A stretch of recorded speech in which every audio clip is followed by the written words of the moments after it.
बुध। बुध मतलब बुद्धि। तो बुद्धि की जरूरत सबसे ज्यादा कहाँ होती है बताइए? बुद्धि की जरूरत सबसे ज्यादा किसे होती है? बच्चों के लिए, क्योंकि जितना उनकी बुद्धि स्ट्रांग होगी उतना ज़्यादा वो पढ़ाई में काम आएगा। पढ़ाई के लिए बुद्धि की ज़रूरत है। तो बुद्धि कैसे सही होगी? बुध से।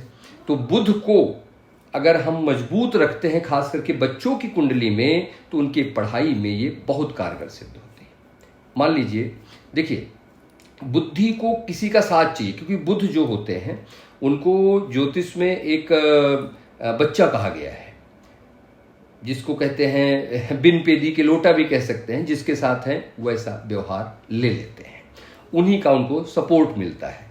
तो क्योंकि बुध जो है जिस भी ग्रह के साथ बैठते हैं उन्हीं के जैसा व्यवहार करने लगते हैं।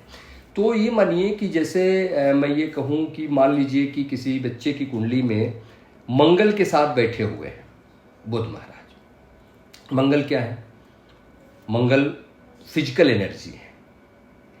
मंगल के साथ जब बैठ जाएंगे तो मंगल खेल कूद के भी कारक कहे जाते हैं।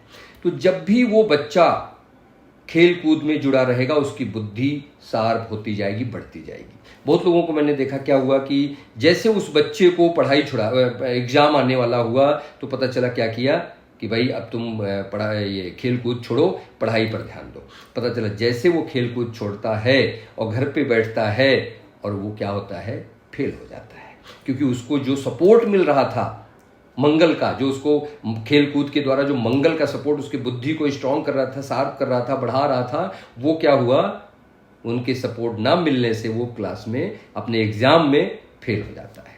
तो इसलिए बुध का मजबूत होना किसी बच्चे की कुंडली में, खास करके ये देखना कि किसके साथ बुध बैठे हैं, उस ग्रह को अगर उसका साथ मिलता रहेगा, सपोर्ट मिलता रहेगा, उससे संबंधित अगर वो बच्चा कार्य कर रहा है, तो समझिए उसकी बुद्धि शार्प